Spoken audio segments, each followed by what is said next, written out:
6. I am here to restore God to man. A talk by Darthy John, September the 1st, 1980. From God is not a gentleman, and I am that. Since I mentioned it was 20 minutes past 10, a half hour has disappeared.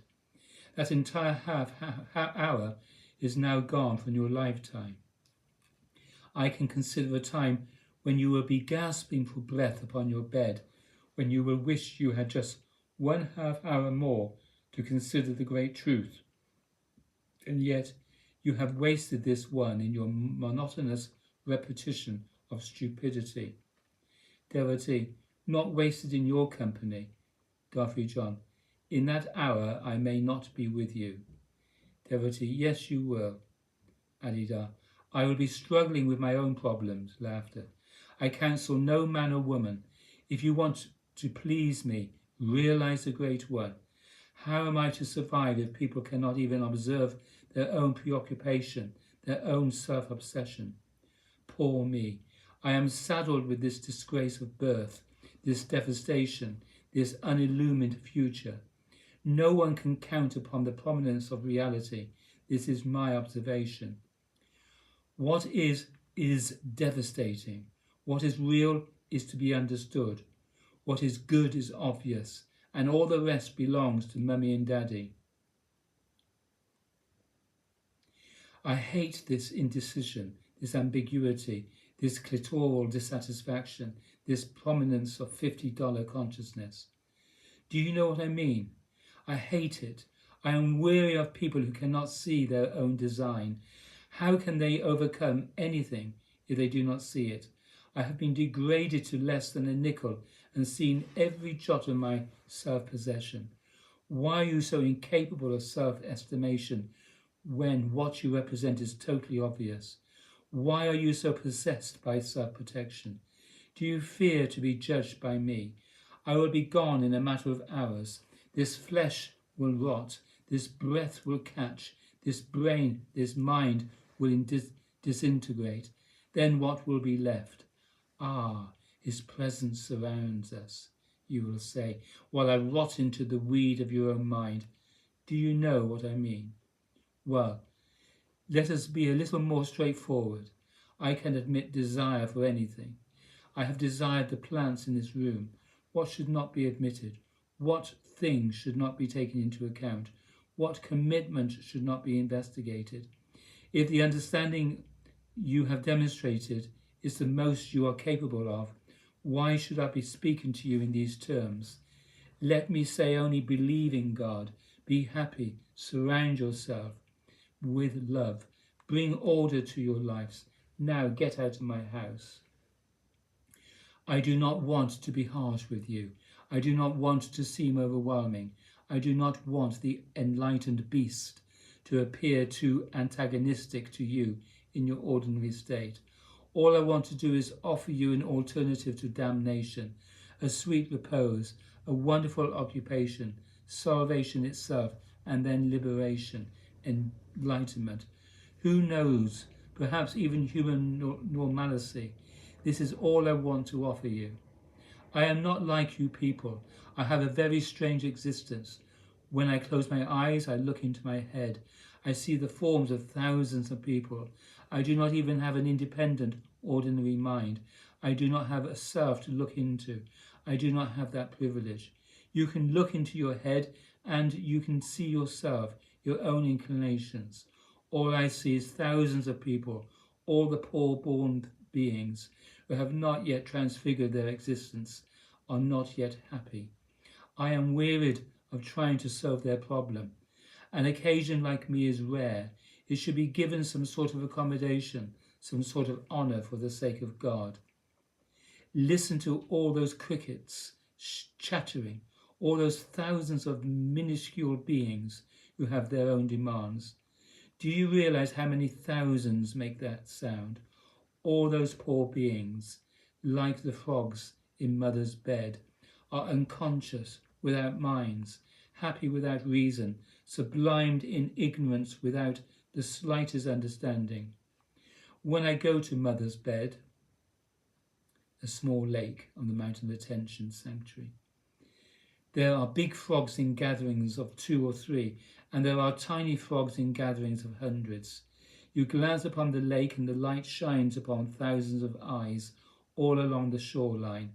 But no frogs are preoccupied, none of them are passionate, none of them can look forward to even the possibility of longevity, such as you will enjoy, in spite of all of your mistakes, and they have not developed the slightest self-consciousness on this basis. These poor beings could be snuffed out by circumstance in a moment, and their lives, without interference, could extend for years, 2 years, nothing to speak of.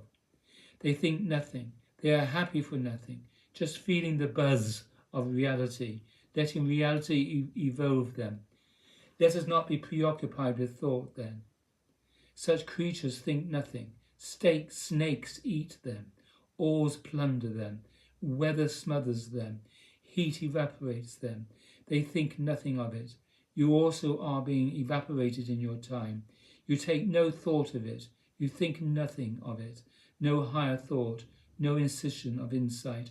All insights come from another, and they make you full of being, whereas you have no being at all, like frogs, like all these poor manifestations that appear on earth, nature made. You have no resort except your own occupation.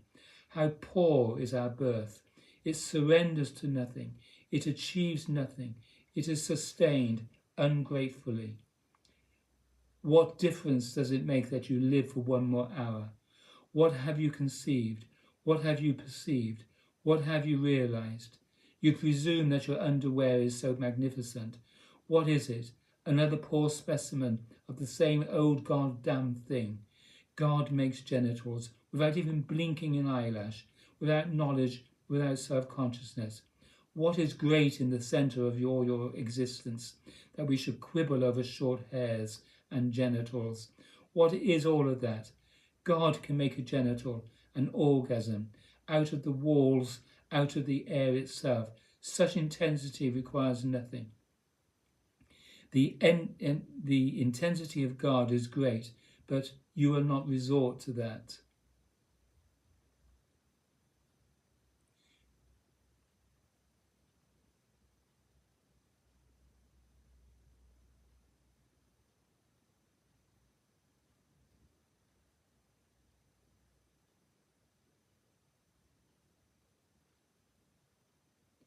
You hold on to the middling occasion of your desiring, and therefore nothing great occurs on earth. All great things occur in our surroundings, the sphere, the aura of our sublimity. But how many realize this sublimity? What do we realize? An automatic, frog-like existence that enjoys its term and then dies without knowledge, without understanding, without force, and passes into another form, remembering nothing.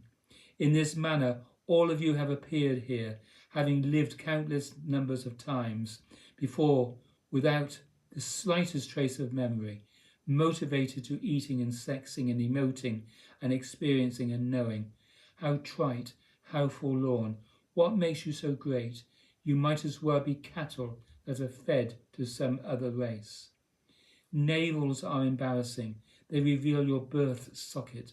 Do you realize that all of us were once nothing but little teensy-weensy spermatic beings? We can go over to Mother's bed and see the little fishes and undeveloped tadpole-like beings. That is exactly what you were. You have a brief existence inside the male body. You are thrown out through orgasm into another brief existence in the female body, and then you are thrown like a fish upon the shore. Who knows what the hell is coming next? Here we all are, this human event. In the human occasion, you have the opportunity to be developed beyond the spermatic state, which all vital creatures suffer. You have the opportunity, through union with the egg mass, to be manifest as a human individual. But that manifestation is equally mortal. It is even worse than being born of some fish. As a human being, you experience great self-consciousness and develop knowledge of the world and of existence that is really quite sophisticated. But it does not give you any longevity. Every day of your life you suffer the threat to your continued existence. What is so goddamn wonderful about such an existence? Really nothing. This is no great place. There are gods and goddesses and the dead sublimely pouring in and out of this room, all kinds of beings who have been embodied as you are and who are attached to this place. And what the hell does it amount to? There are beings whose casual thoughts control the universe of humanity. What a universe! God is great. God is not merely amusing. God is great. Great. To be merely human is minuscule, petty. We ought to devote our lives to the greatness of God. Anyone can be devoted to the destiny of mere birth. You are devoted to your action, your reaction. This is that. I like this, I like that. I don't like this, I don't like that. I'm terrified. If only I could be saved by Christ. Do you know what I mean? What is Christ? It is just another name for the wonderful, massive force of the Great One. There is such a great opportunity injected into human time, so why not make use of it? Why should we be so self-possessed that we cannot even make use of the extraordinary? I do not give a damn that I am of use to you. I was born on Long Island. Franklin Jones was just another ordinary, obscene, ridiculous person like you people. Everyone disagrees. That is the way it works. The poor old Great One has only these human forms to serve his or her purpose. You are all injected into this cellular circumstance of molecular and atomic existence beyond your comprehension. This ordinary human life that you are all working out here does not amount to anything. Just relax, just be happy. You manifest out of eternity, sprung energetically to nothing. What is God? What a planless divinity. What a mindless, adorable God. You are required to overcome a great deal in order to relate to such magnificence, to the only one who is alive as everything, beating your heart, breathing your breaths. It all happens automatically. What a great divine being. What wonder. And yet this little being that is manifest as us is so puny compared to the Great One. I think we ought to move on to something greater than this puny body-mind upon which we are all so concentrated. What is so glamorous about this life? It is a very minimal intrusion upon consciousness, very minimal. I suggest that you all begin to engage the Great One much more seriously. I have no ability to motivate you towards such practice except through the force of my presence here and my conversation with you all. When I look upon anything, when I sit here in any moment, this appearance is totally transparent to me. There is nothing of any great significance going on. It is utterly transparent. It is just a glory, just a wonder, just a blissful force.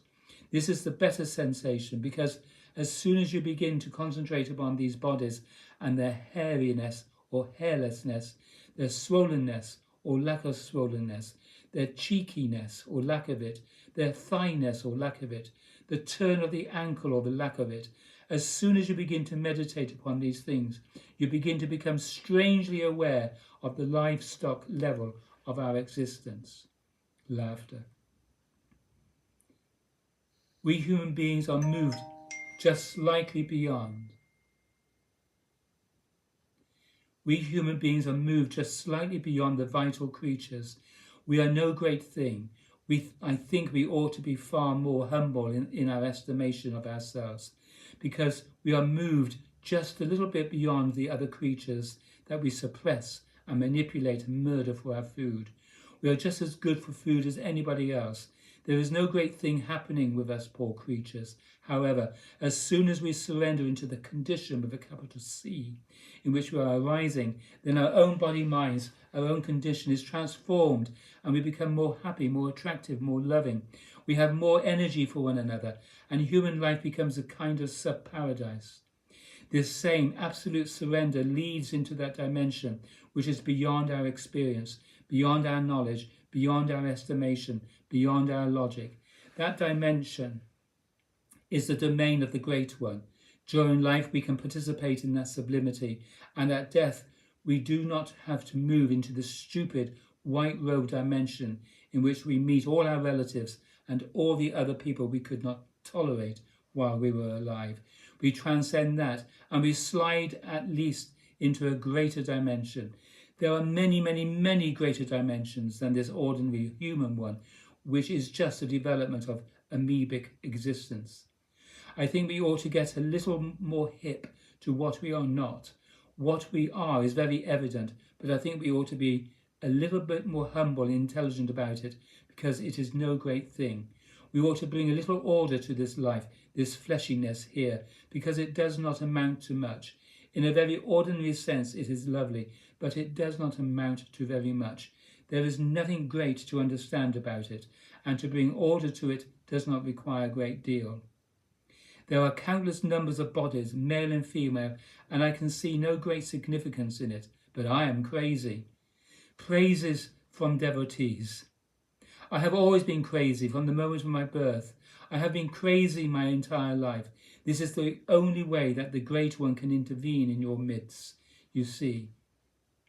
The reference to the crazy wisdom method of teaching that characterizes the three adepts wherever and whenever they appear. Crazy wisdom to which adepts must be awakened upon entry into full enlightenment is unpremeditated, free action, without regard for the egoic taboos and strictures of either conventionally secular or conventionally sacred society. This is the only way that the Great One can intervene in your midst, you see, because you all get very serious about all the bullshit of your appearances. I do not come from amongst you all. I am not sprung from humanity. I am sprung from the Great One and all the regions beyond comprehension. I come from infinity. You have all profoundly mutilated the possibility of God union and intimacy with the divine through all your philosophy and all the droning mechanisms of your ordinary human existence. Jesus restored man to God. I am here to restore God to man. Jesus appeared in a time in which people believed in God, but in which they were separated from God by the psychology of their ordinariness. I have appeared in a time in which people do not believe in God. People are not separated. People are not separated from anything that they can perceive, but they disbelieve in God. I am here to restore the divine to mankind. Hear, hear. Da, da, da.